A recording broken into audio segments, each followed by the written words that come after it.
I love helping people. Um, and I believe in people and I believe they can learn things. But I think what I'm learning more as I continue to grow and the more I want to be an entrepreneur, in new successful things that I try to start is I want to actually surround myself with people who are way smarter than me, who know a lot more than me. And I'm okay being the person who's a little bit further down the ladder. Even if it was my vision, I just want to continue to surround myself with people who are much smarter than myself. Welcome to the How to Scale Commercial Real Estate Show. Whether you are an active or passive investor, we'll teach you how to scale your real estate investing business into something big. Michael Schoen is a global real estate brokerage, PropTech founder, and head of real estate for microshare.io. Michael, welcome to the show. Thanks for having me. Absolutely. The pleasure is mine, Michael. There are 3 questions I ask every guest who comes on the show in 90 seconds or less. Can you tell me, where did you start? Where are you now? And how did you get there? Started in music in New York City at the same time as a broker at a small firm called Hunter Real Estate.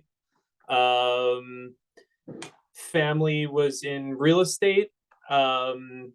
I was in music, but really quickly realized that my skills were within business. So yeah, family was within the garment center for many years. Garment center shifted very quickly when business went over to China at the end of the 90s.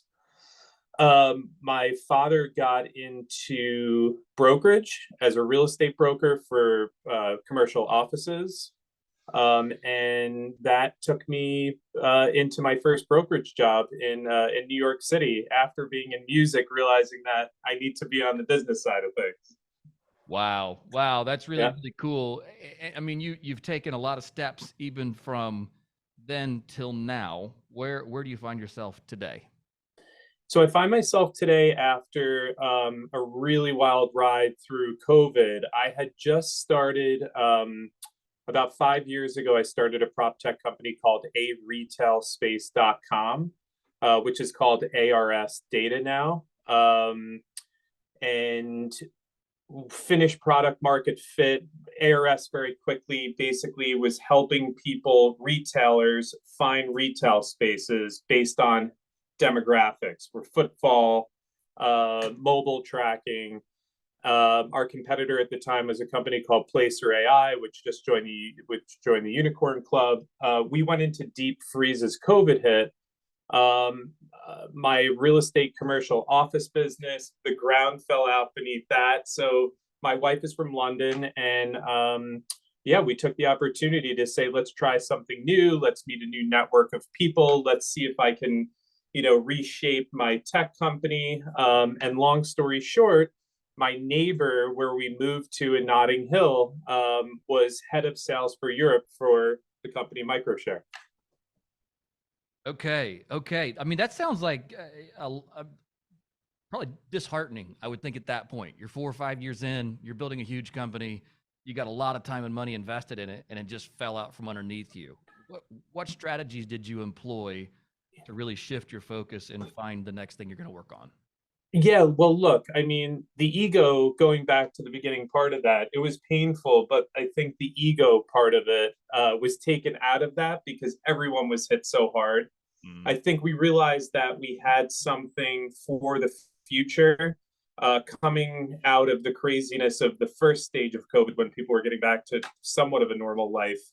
Data was just such an important piece to answering so many questions. So we knew to hold on to it, not just close the company.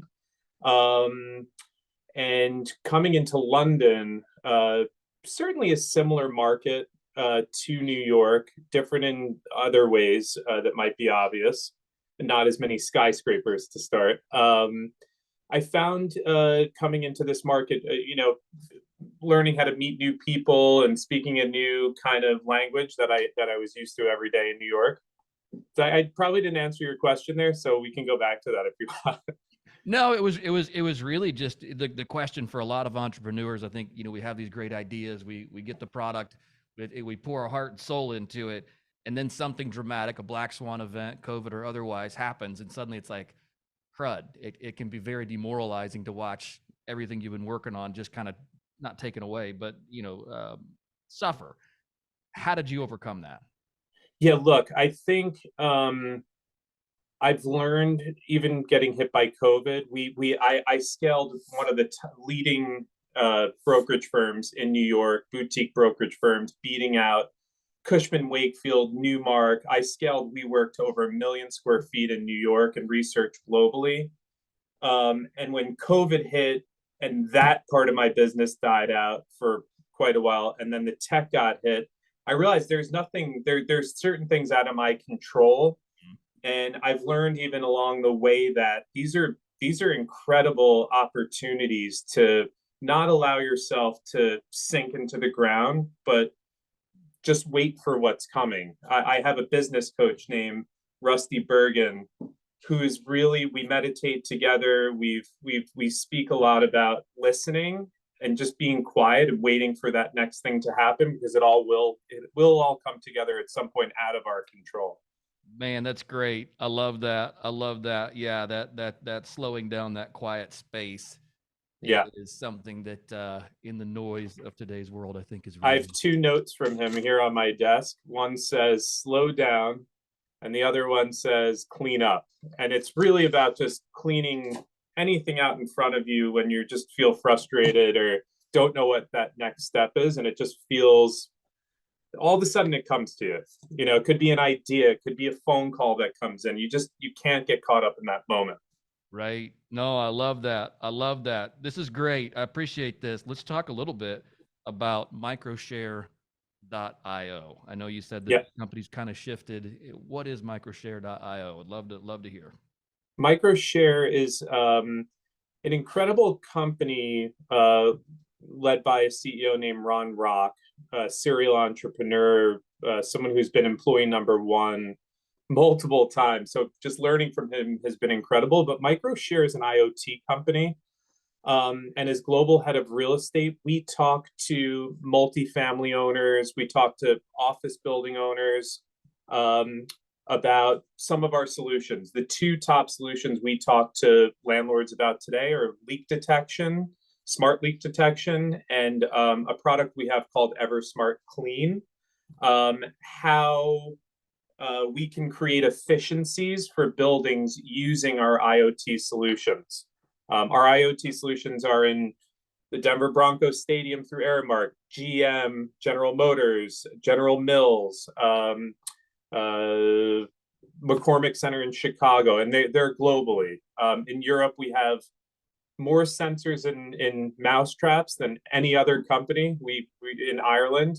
So yeah, we have EverSmart is our solution name, but we have a bunch of solutions that back that. Got it. Man, that's a lot of moving parts. Let's dial back to I guess maybe going back to your slowdown comment there. And I want to tie that to where you said learning from him. That was a comment you made about the CEO that you have that's working, the CEO, I guess, of Microshare. How have you slowed down and learned from the people that you've brought around you? So I learned where I thought I might be really strong in one area.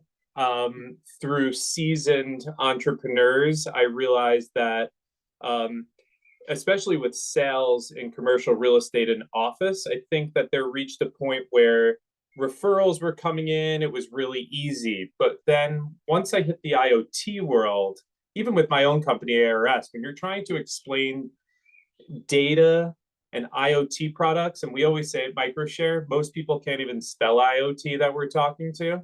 Right. I've learned that I really have to focus and concentrate on making my point and getting things over the line, rather than maybe in the past I spent too much time moving on to the next one, getting focused onto one client and getting them to buy in and building up from there. Got it. It sounds like you've been very successful at bringing incredible talent or surrounding yourself with incredible talent. Mm-hmm.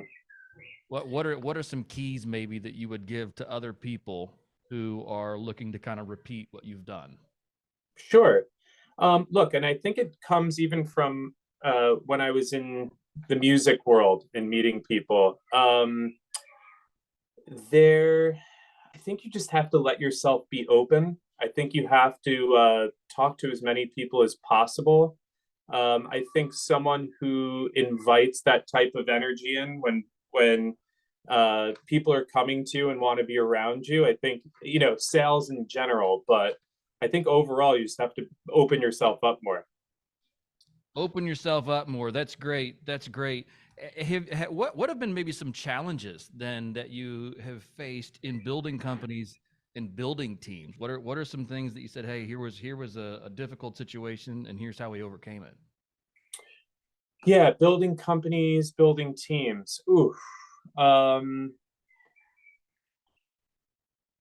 I think one of the hardest things is I always try to build teams with people that I have been friends with for a while.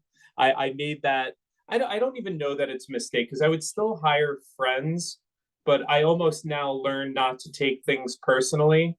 There's been times of building teams, whether it was on my real estate brokerage team or ARS. Um, I love helping people. Um, and I believe in people and I believe they can learn things. But I think what I'm learning more as I continue to grow and the more I want to be an entrepreneur, in new successful things that I try to start is I want to actually surround myself with people who are way smarter than me, who know a lot more than me. And I'm okay being the person who's a little bit further down the ladder. Even if it was my vision, I just want to continue to surround myself with people who are much smarter than myself. Which is the smart thing I think there to do. How do you when you meet that perfect A player, like, man, this is going to be the perfect person to work inside of our company. They're way smarter than me. They're way more talented than me. How do you convince that person? I don't convince is probably the wrong word, but what do you do to make the opportunity enticing to them? You know what? It's interesting. And I think I've had a few people follow me now through a few different businesses. It's honestly, I think I'm an optimist in general. I think that's also a quality that I feel like I relate to the current CEO of Microshare, Ron Rock. I do. I think people are attracted to my optimism that I know we're going to eventually get to the finish line. I know we're going to be able to meet this person. And I think if you ask the people who have worked for me for many years, they see that we do eventually get there.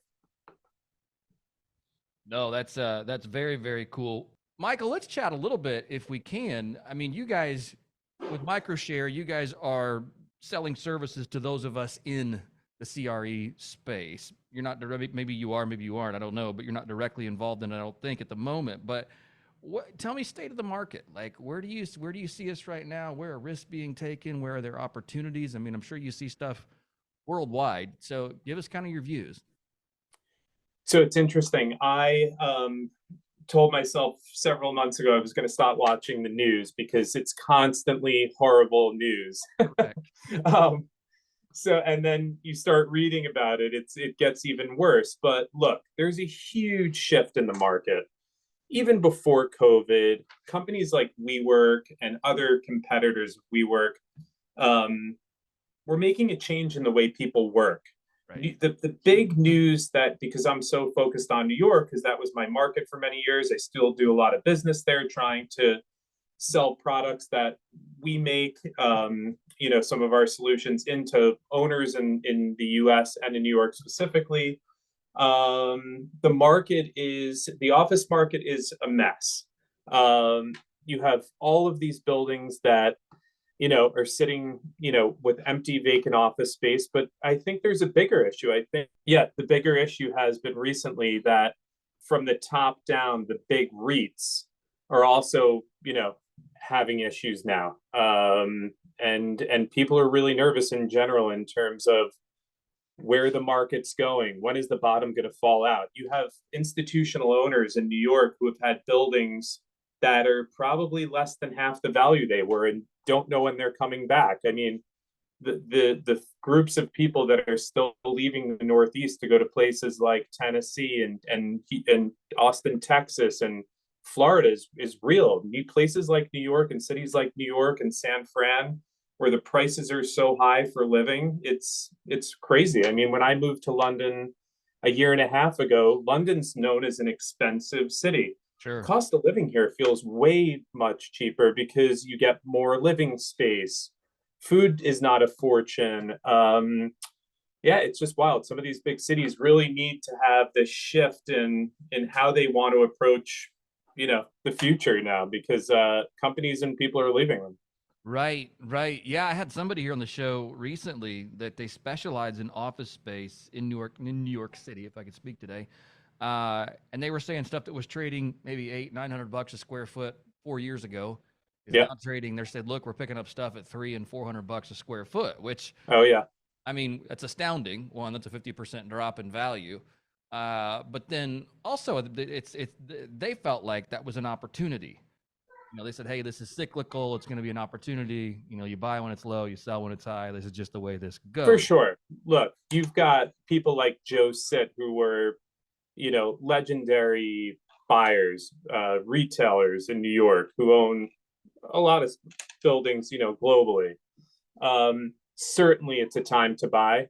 There's a lot of cash out there. It's just the moment of office. Look, I grew up in New York. When you walk down the streets and you're bumping shoulders during the day, that's New York, right? Right. When you go there now, Midtown from 34th to 42nd, the Plaza District, it's quiet, and things get busy on the weekend and at night, and that's great. But when you're missing that daytime action, that was always New York for me, and that's what I hope comes back. Look, it's New York. I hope it does. I just think that from the top leadership of New York, we've got to figure out how to make it safer. That's the number one thing, and more affordable. Yeah. How much of what you see, because you guys collect, I mean, you're a data company. You collect incredible amounts of data. Like, is there anything in that data that would, I'm not even sure I can formulate this into an intelligent question, but anything inside of that data that would help you look at the stock and say New York City and say, here's an acceptable solution, or here are some potential solutions to do with all this excess inventory that maybe they have right now? Is there any tie there that comes together, or am I just dreaming? No, I mean, look, ARS data is a tool not just used by retailers to find space, but it's a tool that landlords, developers, and the city can use to see how people are moving around, where they're coming from, where they're going. Is this office building really appropriate to be an office building? Should it be a residential building? So certainly that data plays in very, very, very, very important way to understanding is making those decisions. Yeah, I guess that the way I would think about that is, what does the market want? You can you can take that data and say, hey, what does the market want? Where are people coming from? Why are it was kind of crazy. We may have been using your data on a research project we were doing down in Miami. I think so. We were looking for some down in Miami, and it was crazy the amount of data that the brokers down there could pull. And of course, they were third partying it. Maybe it came from the stuff that you guys are doing on the back end, because it's like, oh, well, we see that 50% of our people that visit this building just left Publix, and then the Publix, they then got gas over here. And we know that they then traveled to, just using all that cell phone data map to figure out demographics and the ages, and like, oh, then 50% of them stop at school on the way home and pick up their kids. You're like, oh, okay, so they have kids. They're from the age 20 to 40. Like, all this stuff you could really dial down pretty uniquely into some of those things. And I just wonder, how all that data eventually, that cities can use this into an intelligent way of saying, what do we do with this enormous amount of office space? Should this be should this 100%? Yeah, that's a great way. And the way you explained how that is used that's why it's so great for a building owner to understand, do I have the right services at my building? Why is everyone leaving my building to go to this building that they have specific gym or restaurant? Or it's a great way of bringing services back. But again, great way of layering that data and to understand, like, should this be an office building at all? Should it be a residential building? Should it just be a mall? Right. Right. No, I think that's fantastic. Yeah. Like, well, the families are leaving. Well, why is that? Maybe it's because there's no playground or play space for the kids. There's no green space in the yards. There's not, and you can get those, you can pull those data points by polling, but I think having just kind of an aggregate data set where you can look at it and extract the kind of high level things that people aren't maybe necessarily verbalizing is a pretty cool tool set to have. Michael, this has been a blast having you come on the show today. I feel like there's 100 questions I should have asked you because you've got just a wealth of information in growing teams, thank you. knowledge. You've built awesome businesses here worldwide, which I think is absolutely fantastic, and across a lot of different disciplines. I mean, you've gone from brokerage to a tech company and it seems like you've just been able to seamlessly transition from one to the next, which is really, really cool. Learned a lot from you here today. If our listeners want to get in touch with you, learn more about MicroShare or ARS data or any of those other things, what's the best way to do that? Best way is my email, which is mschoen@microshare.io. For those of you who are listening, that's Schoen, Schoen. So that's how you spell Michael's last name. Michael, thank you for coming on the show today. I do appreciate it. Thanks for having me. Really enjoyed it. Hey, thanks for listening to the How to Scale Commercial Real Estate podcast. If you can do me a favor and subscribe and leave us a review on Apple Podcasts, Spotify, Google Podcasts, whatever platform it is you use to listen, if you can do that for us, that would be a fantastic help to the show. It helps us both attract new listeners as well as rank higher on those directories. So appreciate you listening. Thanks so much and hope to catch you on the next episode.